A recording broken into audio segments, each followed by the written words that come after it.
Ajaran 3. Telinga. Pengenalan telinga.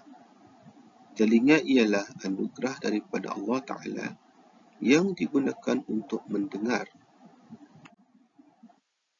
Peranan telinga antaranya: 1. Mendengar bacaan Al-Quran.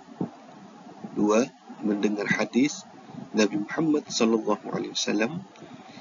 3. Mendengar cerita para sahabat Nabi Muhammad SAW. 4. Mendengar zikir-zikir dan ceramah agama. Dan 5. Mendengar ilmu pengetahuan.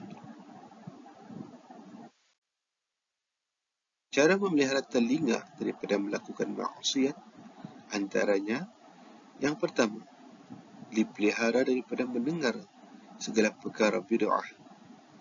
Yang kedua, dipelihara daripada mendengar orang mengumpat. Yang ketiga, dipelihara daripada mendengar perkataan yang keji.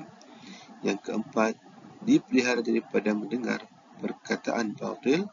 Dan yang kelima, dipelihara daripada mendengar orang mengata-ngata akan kejahatan